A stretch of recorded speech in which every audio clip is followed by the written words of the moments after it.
జర్నలిస్టుల సమస్యల పరిష్కారానికి విజయవాడలో జరగనున్న భారీ ర్యాలీ పోస్టర్ను ఏపీడబ్ల్యూజేఎఫ్ తెనాలి కమిటీ ఆవిష్కరించింది.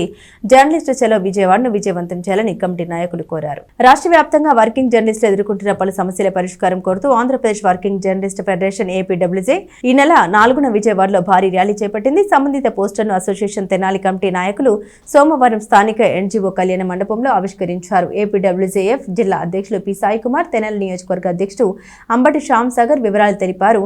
జర్నలిస్టులకు సంబంధించిన సుమారు 11 ప్రధాన డిమాండ్ల సాధన కోసం చలో విజయవాడ కార్యక్రమాన్ని ఫెడరేషన్ చేపట్టిందని తెలిపారు. విజయవాడలో ఆ రోజు ఉదయం భారీ ర్యాలీ జరిపి అనంతరం తుమ్మలపల్లి కళాక్షేత్రంలో జరగనున్న సభలో మంత్రి కొలుసు పార్థసారథి, వాసం శెట్టి సుభాష్ పాల్గొంటారని తెలిపారు. నియోజకవర్గానికి చెందిన జర్నలిస్టులు తప్పనిసరిగా హాజరు కావాలని కోరారు.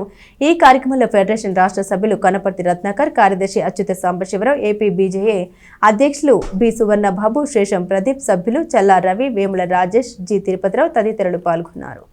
ఆంధ్రప్రదేశ్ వర్కింగ్ జర్నలిస్టుల ఫెడరేషన్ పిలుపు మేరకు మార్చి 4వ తారీఖున చలో విజయవాడ కార్యక్రమాన్ని చేపట్టబోతా ఉన్నాం.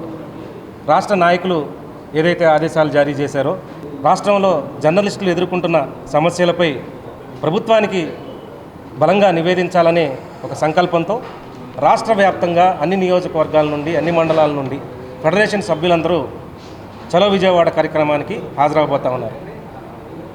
ఈ కార్యక్రమానికి సంబంధించిన సమావేశాన్ని తెనాలి ఎన్జిఓస్లో నిర్వహించుకున్నాం. గుంటూరు నుండి వచ్చినటువంటి ఫెడరేషన్ సభ్యులు, తెనాలి డివిజన్లో ఉన్నటువంటి ఫెడరేషన్ సభ్యులు కూడా ఇక్కడ అందరం సమావేశమయ్యాం. ఈ సమావేశంలో జర్నలిస్టులు ఎదుర్కొంటున్న సమస్యలపై చిన్నపాటి చర్చలు పెట్టుకున్నాం. ఈ చర్చల్ని రాష్ట్ర నాయకత్వం దృష్టికి తీసుకెళ్తాం. అలానే రేపు విజయవాడలో నిర్వహించనున్న ధర్నా ర్యాలీతో పాటు ఏదైతే ప్రభుత్వ మంత్రివర్యులు ఉన్నారో వారు ఆ కార్యక్రమానికి రావడం జరుగుతూ ఉంది. మంత్రుల దృష్టిలో ఈ సమస్యల్ని మనం చెప్పబోతా ఉన్నాం. ఇందుకు గాను ఈరోజు చలో విజయవాడ పోస్టర్ ఆవిష్కరించుకున్నాం.